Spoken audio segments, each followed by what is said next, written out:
નમસ્કાર ઉજાસ ટીવીમાં હું પંકજ આપનું સ્વાગત કરું છું।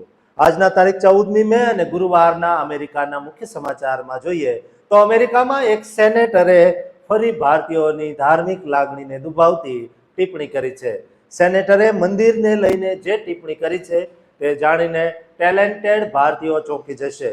શું ટિપ્પણી છે તેની વિગતે વાત કરીશું। ઉપરાંતના સમાચારમાં જોઈએ તો અમેરિકાથી ઉનાળાના વેકેશનમાં આવતા ભારતીયો સાવધાન થઈ જજો, કારણ કે એર ઇન્ડિયાએ ઘણી ફ્લાઇટ બંધ કરી દીધી છે, જેથી તમારી ટિકિટ પણ ચેક કરી લેજો। બીજી ફ્લાઇટ મોંઘી થવાની છે, જેથી તમારા પ્રવાસનો ખર્ચ કેવી રીતે મેનેજ કરશો તેની વિગતે વાત કરીશું। ઉપરાંતના સમાચારમાં જોઈએ તો અમેરિકામાં ગેમિંગ મશીન્સનો બિઝનેસ ચલાવતા ગુજરાતીઓ ખાસ સાવધાન થઈ જજો, કારણ કે અમેરિકન સરકાર દ્વારા એક ખતરનાક ઓપરેશન હાથ ધરવામાં આવ્યું છે, જેના કારણે સીધા ડિપોર્ટ થવાનો ખતરો વધી ગયો છે। આ સિવાયના સમાચારમાં જોઈએ તો અમેરિકામાં રહેતા વડીલોને ઉનાળામાં ઠંડકનો અહેસાસ કરાવવાનું આયોજન સરકારે કર્યું છે। સરકાર દ્વારા મફતમાં સિનિયર સિટીઝન્સ અને 6 વર્ષથી નાના બાળકો જે ઘરમાં હોય તેમને મફતમાં એસી કે પંખા આપવાનું આયોજન કર્યું છે। પહેલાના ધોરણે આ આયોજન થયું છે, માટે અરજી કેવી રીતે કરવી તેની વિગતો વાત કરીશું અને ક્યાં અરજી કરવી તે પણ જણાવીશું। તો ચાલો તમામ સમાચાર જોઈએ વિસ્તારથી। અમેરિકાના રાજકારણમાં એક એવો ભયાનક ભૂકંપ આવ્યો છે, જેણે હજારો ભારતીય પ્રોફેશનલ્સ અને તેજસ્વી વિદ્યાર્થીઓના દિલમાં ફાળ પાડી દીધી છે, કારણ કે અમેરિકાના મિઝોરી રાજ્યના રિપબ્લિકન સેનેટર એરિક શ્મિટે H-1B વિઝા પ્રોગ્રામ પર અત્યાર સુધીનો સૌથી મોટો અને આકરો હુમલો કર્યો છે। સેનેટર શ્મિટે દાવો કર્યો છે કે આ પ્રોગ્રામનો બહુ જ મોટા પાયે દુરુપયોગ કરવામાં આવી રહ્યો છે અને આ વ્યવસ્થા અમેરિકન કામદારોને અન્યાય કરીને માત્ર ભારતીય નાગરિકો તેમજ મોટી ટેક કંપનીઓને ગેરકાયદેસર રીતે ફાયદો કરાવી રહી છે। 2023થી સેનેટર તરીકે સેવા આપતા આ રાજકારણીએ સોશિયલ મીડિયા પ્લેટફોર્મ એક્સ પર એક બહુ જ લાંબી પોસ્ટ શેર કરી છે, જેમાં તેમણે આરોપ લગાવ્યો છે કે આખું વિશ્વ અત્યારે એક વિઝા કાર્ટેલ દ્વારા નિયંત્રિત છે, જે અમેરિકામાં ભારતીય કર્મચારીઓને ખોટી રીતે પ્રાધાન્ય આપી રહ્યું છે। આ વિઝા કાર્ટેલ શું છે તેના વિશે સમજાવતા શ્મિટે કહ્યું કે આ એક એવી જટિલ અને અંદરો અંદર જોડાયેલી વ્યવસ્થા છે, જેમાં મોટી યુનિવર્સિટીઓ, આઉટસોર્સિંગ કંપનીઓ, રિક્રુટર્સ અને ચોક્કસ ટેક કંપનીઓ સાથે મળીને કામ કરે છે। આ સિસ્ટમ જાણી જોઈને અમેરિકન નાગરિકોને બદલે વિદેશી કામદારોને જ મહત્વ આપે છે। શ્મિટે બહુ જ ગંભીર આંકડાઓ રજૂ કરતા દાવો કર્યો છે કે અમેરિકાની મોટી ટેક કંપનીઓએ હજારો અમેરિકન કામદારોને નોકરીમાંથી કાઢી મૂક્યા છે, પણ નવાઈની વાત એ છે કે જે જવાબદારીઓ માટે અમેરિકનોને કાઢવામાં આવ્યા હતા તે જ સમાન હોદ્દાઓ ભરવા માટે હજારો નવા H-1B વિઝાની વિનંતીઓ કરવામાં આવી છે। તેમણે એમ પણ કહ્યું છે કે જે વિદેશી કર્મચારીઓને આ પ્રોગ્રામ હેઠળ રાખવામાં આવે છે તેમાંથી 82% લોકોનો પગાર તો સરેરાશ વેતન કરતાં પણ ઘણો ઓછો હોય છે, જેના કારણે કંપનીઓને સસ્તું મજૂર બળ મળે છે। આના પરિણામે હવે અમેરિકનોના ટેક્સના અબજો ડોલર AI ટ્રેનિંગના નામે ભારત જઈ રહ્યા છે। સેનેટર શ્મિટે વધુમાં આક્ષેપ કર્યો છે કે આ ગ્લોબલ વિઝા કાર્ટેલ વિદેશોમાં ભરતી કરે છે, રિઝ્યુમેમાં ખોટી વિગતો લખે છે અને વિદેશી કામદારો સાથે પશુઓ જેવું અમાનવીય વર્તન કરે છે। આ આખા વિવાદમાં સૌથી વધુ ચર્ચાસ્પદ અને ચોંકાવનારો મુદ્દો અત્યારે બન્યો જ્યારે આ અમેરિકન સેનેટરે ભારતીય શ્રદ્ધાના કેન્દ્ર એવા હૈદરાબાદના ચિરકુર બાલાજી મંદિરને પણ આ વિવાદમાં ઢસડી લીધું। શ્મિટે આ મંદિરની એક તસવીર શેર કરીને તેને ભારતનું વિઝા મંદિર ગણાવ્યું છે, જેનો ઉલ્લેખ વોલ સ્ટ્રીટ જર્નલના 2025ના એક અહેવાલમાં પણ કરવામાં આવ્યો હતો। આ અહેવાલ મુજબ હજારો ભારતીયો આ મંદિરમાં જઈને વિદેશ જવા માટેના સપના પૂરા કરવા માનતા માંગે છે અને બાધા રાખે છે, અને કેટલાક તો પોતાના પાસપોર્ટ લઈને પણ ત્યાં જાય છે। શ્મિટે બહુ જ કટાક્ષમાં લખ્યું કે આ વિઝા કાર્ટેલ પાસે હૈદરાબાદમાં પોતાનું એક ખાસ વિઝા મંદિર છે, જ્યાં હજારો ભારતીયો વેદીઓની પરિક્રમા કરે છે અને અમેરિકન વર્ક વિઝા મેળવવા માટે પોતાના પાસપોર્ટ પર ભગવાનના આશીર્વાદ લે છે. તેમણે આગળ કહ્યું કે અમેરિકન કામદારોએ ક્યારેય પણ આવી કોઈ વ્યવસ્થા સામે સ્પર્ધા કરવી જોઈએ નહીં જે આટલી હદે હેક કરવામાં આવી હોય. એરિક સ્મિથ છેલ્લા ઘણા સમયથી H-1B અને અન્ય વિદેશી વર્ક વિઝા પ્રોગ્રામનો સખત વિરોધ કરી રહ્યા છે.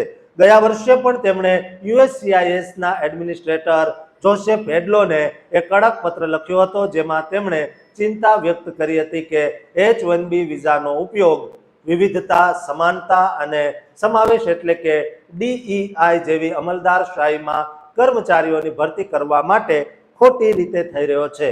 આ સિવાય તેમણે OPT પ્રોગ્રામમાં પણ મોટા ફેરફારોની માંગ કરી છે જેના દ્વારા વિદેશી વિદ્યાર્થીઓ પોતાનો અભ્યાસ પૂરો કર્યા પછી 12 મહિના સુધી અમેરિકામાં કાયદેસર રીતે કામ કરી શકે છે. આ આખી ઘટના સાબિત કરે છે કે અમેરિકામાં ભારતીય ટેલેન્ટ અને તેમની ધાર્મિક શ્રદ્ધાને અત્યારે કેવા રાજકીય ચશ્માથી જોવામાં આવી રહી છે જે આવનારા સમયમાં H-1B ધારકો માટે મુશ્કેલી ઊભી કરી શકે છે. દોસ્તો, સ્મિથના આ નિવેદન વિશે તમારું શું કહેવું છે તે કોમેન્ટ બોક્સમાં જરૂર લખજો અને બાલાજી મંદિરની જે લોકો પૂજા અર્ચના કરે છે તેમના સુધી આ વિડીયો શેર કરજો. એટલો શેર કરજો કે સ્મિથની આંખો ખુલી જાય. અત્યારે એવિએશન સેક્ટરમાંથી એક બહુ જ માઠા અને ચોંકાવનારા સમાચાર સામે આવ્યા છે જેણે ખાસ કરીને વિદેશ જવા માંગતા અને અમેરિકાથી ભારત આવવા માંગતા હજારો ભારતીયો અને ગુજરાતી પ્રવાસીઓની ઊંઘ ઉડાવી દીધી છે. એર ઇન્ડિયાએ જૂન 2026 થી ઓગસ્ટ 2026 સુધીના સમયગાળા માટે તેના આંતરરાષ્ટ્રીય નેટવર્કમાં બહુ જ મોટો અને વ્યાપક ઘટાડો કરવાની સત્તાવાર જાહેરાત કરી દીધી છે. આ કઠોર નિર્ણય પાછળના કારણો બહુ જ ગંભીર છે કારણ કે અત્યારે આંતરરાષ્ટ્રીય બજારમાં ATF એટલે કે એવિએશન ટર્બાઇન ફ્યુઅલના ભાવ 7મા આસમાને પહોંચી ગયા છે. તેની સાથે સાથે વિવિધ દેશો વચ્ચે ચાલી રહેલા ભયાનક સંઘર્ષોને કારણે એર સ્પેસ પરના કડક પ્રતિબંધોએ એરલાઇન્સની આખી કમર તોડી નાખી છે જે સૌથી વધુ ચિંતાજનક સમાચાર છે. અને એ જ છે કે દિલ્હીથી શિકાગો અને દિલ્હીથી શાંઘાઈ જતી ફ્લાઇટ્સને ઓગસ્ટ મહિના સુધી સંપૂર્ણપણે બંધ કરી દેવામાં આવી છે. આ તે મહત્વના રૂટ છે જેના પર હજારો ગુજરાતી પરિવારો અમેરિકા જવા માટે અને ત્યાં રહેતા પોતાના સંબંધીઓને મળવા માટે સૌથી વધુ નિર્ભર રહેતા હોય છે.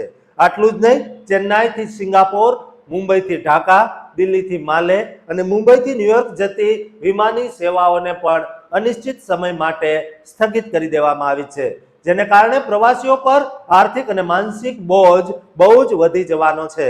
કેનેડા અને અમેરિકા જવા માંગતા લોકો માટે પણ માઠા સમાચાર છે કારણ કે સાન ફ્રાન્સિસ્કો, ટોરેન્ટો અને વેનકુવર જેવા અત્યંત મહત્વના શહેરોની ફ્લાઇટમાં પણ ધરખમ કાપ મૂકવામાં આવ્યો છે જે વિદ્યાર્થીઓ અને નોકરિયાત વર્ગ માટે બહુ મોટો આંચકો સાબિત થશે. પેરિસ જતી ફ્લાઇટ જે અત્યાર સુધી અઠવાડિયામાં 14 વખત ઉડતી હતી તેને ઘટાડીને હવે માત્ર 7 કરી દેવામાં આવી છે એટલે કે સીધો 50% કાપ મુકાયો છે. તેવી જ રીતે ઓસ્ટ્રેલિયાના મેલબોર્ન, સિડની જતી ફ્લાઇટ્સ પણ અઠવાડિયામાં 7 ને બદલે હવે માત્ર 4 વખત જ ઉડાન ભરશે. જે લોકો યુરોપ ફરવાના સપના જોઈ રહ્યા છે તેમના માટે પણ મિલાન, વિયેના અને જ્યુરિચ જેવા સુંદર રૂટ્સ પર ફ્રીક્વન્સીમાં મોટો ઘટાડો કરાયો છે. એર ઇન્ડિયાના આ આકરા નિર્ણયથી ખાસ કરીને ગુજરાતીઓની હેરાનગતિમાં બહુ મોટો વધારો થવાનો છે કારણ કે જૂનથી ઓગસ્ટના વેકેશનના આ સમયમાં હજારો લોકો વિદેશ પ્રવાસનું બહુ જ વહેલું આયોજન કરતા હોય છે. મોંઘા તેલ અને યુદ્ધ જેવી આંતરરાષ્ટ્રીય પરિસ્થિતિએ વિમાની સેવાઓને પણ પાટા પરથી ઉતારી દીધી છે.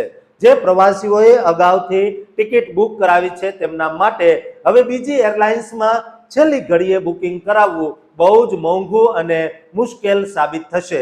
કનેક્ટિંગ ફ્લાઇટ્સના કારણે મુસાફરીના સમયમાં પણ બહુ જ વધારો થશે અને સામાન ખોવાઈ જવાનો કે કનેક્ટિવિટી તૂટવાનો ડર પણ સતત સતાવશે. આ આખી ઘટના સાબિત કરે છે કે વૈશ્વિક સંકટોની અસર હવે સામાન્ય માણસના પ્રવાસ અને તેની જિંદગી પર પણ સીધી રીતે પડી રહી છે.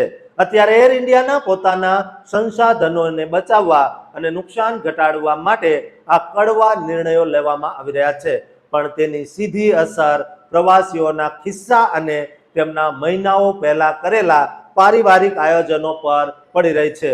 જો તમારી 3 આવનારા મહિનામાં કોઈ આંતરરાષ્ટ્રીય મુસાફરી હોય તો અત્યારે જ તમારી એરલાઇન્સ સાથે વાત કરી ફ્લાઇટનું સ્ટેટસ ચેક કરી લેવું બહુ જ હિતાવહ છે. કારણ કે છેલ્લી ઘડીએ દોસ્તો જ્યારે પાસપોર્ટ પર એરપોર્ટ પર ખબર પડે કે તમારી ફ્લાઇટ રદ થઈ છે ત્યારે તે કોઈ પણ પ્રવાસી માટે એક ભયાનક દુઃખદ સ્વપ્ન જેવું હોય છે. દોસ્તો, તમે જો પ્રવાસ કરવાના છો અથવા તમારા સંબંધીઓ અમેરિકાથી આવવાના છે કે જવાના છે તો તેમના સુધી આ વિડીયો શેર કરજો અને તેમની કહેજો કે આ ચેનલને સબસ્ક્રાઇબ કરવાનું પણ ન ચૂકે. અમેરિકાની ધરતી પર વસતા આપણા ગુજરાતી ભાઈઓ માટે એક અત્યંત ચિંતાજનક અને ગંભીર સમાચાર સામે આવ્યા છે, જે ખાસ કરીને એવા લોકો માટે એક મોટી ચેતવણી છે જેઓ ત્યાં ગેમિંગ મશીન્સ અથવા સ્લોટ મશીન ચલાવવાના વ્યવસાય સાથે સંકળાયેલા છે. અમેરિકામાં આપણા અનેક ગુજરાતીઓ ગેસ સ્ટેશન, સુપરમાર્કેટ અને નાની દુકાનોમાં આવા મશીનો રાખીને સારી એવી કમાણી કરતા હોય છે. પણ હવે સમય બદલાયો છે અને કાયદો બહુ જ કડક રીતે અમલમાં આવી રહ્યો છે. ફ્લોરિડા ગેમિંગ કંટ્રોલ કમિશન દ્વારા તાજેતરમાં એક બહુ જ મોટું અને ગુપ્ત અભિયાન હાથ ધરવામાં આવ્યું હતું, જેને ઓપરેશન સાયલન્ટ સ્પિન નામ આપવામાં આવ્યું છે. આ ઓપરેશન હેઠળ ફ્લોરિડાની મેનેટી કાઉન્ટીમાં અનેક જગ્યાએ એક સાથે દરોડા પાડવામાં આવ્યા હતા. આ કાર્યવાહી એટલી ઓચિંતી અને જોરદાર હતી કે ત્યાં હાજર કોઈ પણ વ્યક્તિને સંભાળવાની તક પણ મળી નહોતી. આ ઓપરેશનમાં સૌથી ચોંકાવનારી વાત એ છે કે તેમાં માત્ર સ્થાનિક પોલીસ જ સામેલ નહોતી, પણ હોમલેન્ડ સિક્યુરિટી ઇન્વેસ્ટિગેશન એટલે કે HSI જેવી શક્તિશાળી ફેડરલ એજન્સી પણ જોડાઈ હતી. આ દરોડામાં અત્યાર સુધીમાં $1.20 લાખ એટલે કે આશરે 1 કરોડ રૂપિયાથી વધુની રોકડ રકમ જપ્ત કરવામાં આવી છે, જે બિનહિસાબી હોવાનું મનાય છે. તેની સાથે સાથે 265 જેટલા ગેરકાયદેસર સ્લોટ મશીનો પણ કબજે કરી લેવામાં આવ્યા છે, જે કોઈ પણ કાયદેસરની પરવાનગી વગર ચલાવવામાં આવી રહ્યા હતા. દોસ્તો, આમાંથી ઘણા મશીન્સ ગુજરાતીઓના પણ હતા. ફ્લોરિડા ગેમિંગ કંટ્રોલ કમિશનના અધિકારીઓનું કહેવું છે કે આ મશીનો દ્વારા થતી કમાણી અને તેની આખી સિસ્ટમ ગેરકાયદેસર છે અને તેનાથી રાજ્યના અર્થતંત્રને મોટું નુકસાન થઈ રહ્યું છે. પણ જે વાત સૌથી વધુ હચમચાવી દે તેવી છે તે એ છે કે આ કાર્યવાહીમાં હોમલેન્ડ સિક્યુરિટી સામેલ હોવાને કારણે હવે કેટલાક લોકો વિરુદ્ધ અમેરિકાના ઇમિગ્રેશન કાયદા હેઠળ પણ તપાસ શરૂ કરી દેવામાં આવી છે.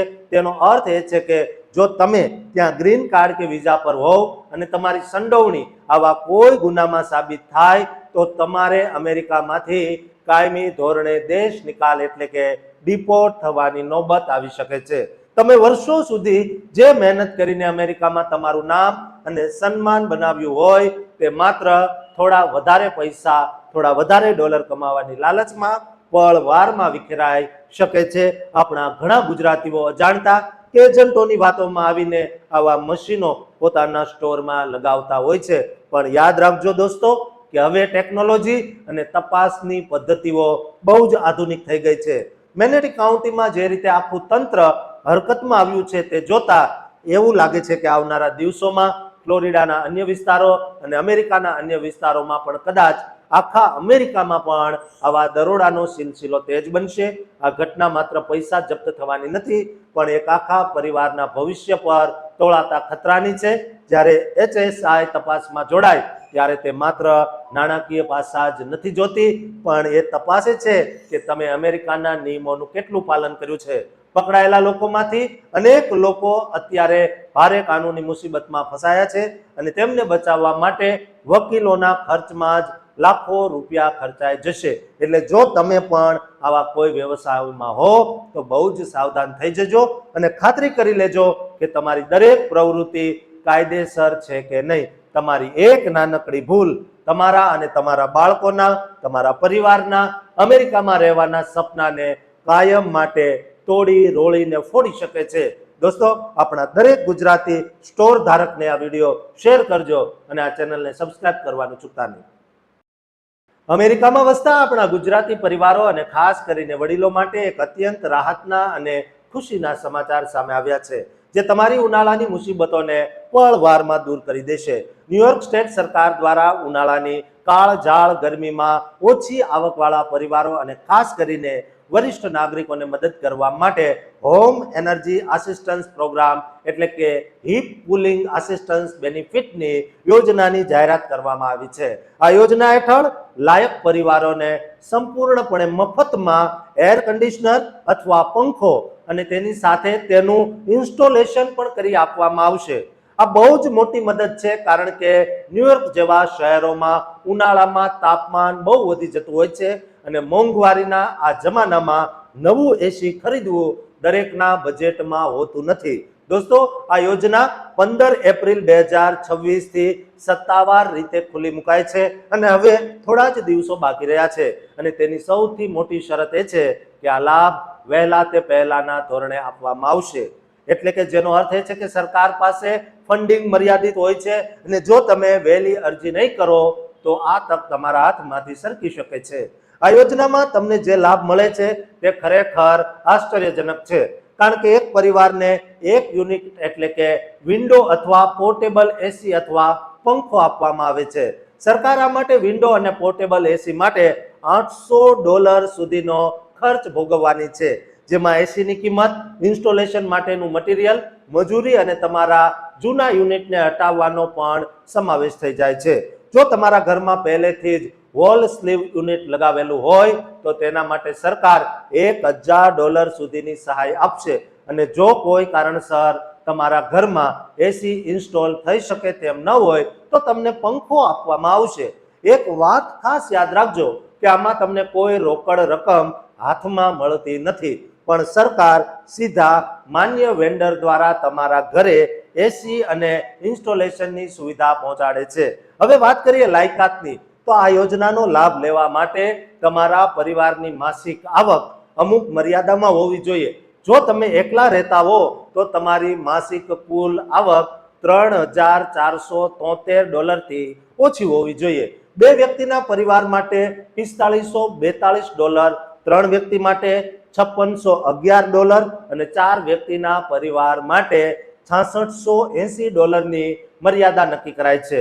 જો તમારા પરિવારમાં તેનાથી વધુ સભ્યો હોય તો દરેક વ્યક્તિ દીઠ આવક મર્યાદામાં $687 નો વધારો થાય છે. આ ઉપરાંત જો તમે સ્નેપ ફૂડ સ્ટેમ્પ એટલે કે SSI જેવા સરકારી બેનિફિટ્સ મેળવતા હોવ તો પણ તમે આ માટે પાત્ર ગણાવશો. બીજી એક મહત્વની શરત એ છે કે તમારા પરિવારમાં કોઈ એક વ્યક્તિની ઉંમર 60 વર્ષથી વધુ હોવી જોઈએ અથવા 6 વર્ષથી નાનું બાળક હોવું જોઈએ અથવા તમારી પાસે એવું મેડિકલ સર્ટિફિકેટ હોવું જોઈએ જે સાબિત કરે કે તમને ગરમીથી સ્વાસ્થ્યની ગંભીર સમસ્યા થઈ શકે છે. આ લાભ લેવા માટે તમારે અમેરિકન નાગરિક અથવા ગ્રીન કાર્ડ ધરાવતા લાયક નોન સિટીઝન હોવું પણ અનિવાર્ય છે. જો તમારી પાસે અત્યારે કોઈ કામ કરતું એસી નથી અથવા તમારું એસી 5 વર્ષથી વધુ જૂનું છે તો જ તમે અરજી કરી શકશો. તેમજ છેલ્લા 5 વર્ષમાં તમને આ યોજના હેઠળ કોઈ એસી મળેલું ન હોવું જોઈએ. અરજી કરવા માટે તમે ન્યુયોર્ક સિટીમાં રહેતા હોવ તો એક્સેસ HRA વેબસાઇટ પર અથવા સમગ્ર ન્યુયોર્ક સ્ટેટ માટે ny.gov પર ઓનલાઈન ફોર્મ ભરી શકો છો. જો તમે 718-557-1399 નંબર પર ફોન કરીને અથવા તમારી સ્થાનિક સોશિયલ સર્વિસીસ ઓફિસમાં રૂબરૂ જઈને પણ આ પ્રક્રિયા પૂરી કરી શકો છો. અરજી કરતી વખતે તમારી પાસે આવકના પુરાવા, રહેઠાણના પુરાવા, આઈડી અને જો લાગુ પડતું હોય તો મેડિકલ સર્ટિફિકેટ તૈયાર રાખવું બહુ જ જરૂરી છે. યાદ રાખજો દોસ્તો કે આ યોજના આખા ન્યુયોર્ક સ્ટેટમાં લાગુ પડે છે અને તે મર્યાદિત સમય માટે જ છે, એટલે જેટલી વહેલી અરજી કરશો એટલો જ જલ્દી તમને આ ઠંડકનો લાભ મળશે. દોસ્તો, અમેરિકામાં રહેતા આપણા સિનિયર સિટીઝન અને જેમના ઘરે 6 વર્ષથી નાના બાળકો છે તેમને આ વિડીયો શેર કરજો, કારણ કે તેમને આ ગરમીમાં ઠંડીનો અહેસાસ તમારા આ વિડીયો શેર કરવાથી મળી શકે છે અને આ ચેનલને સબસ્ક્રાઇબ કરવાનું ચૂકતા નહીં. આભાર.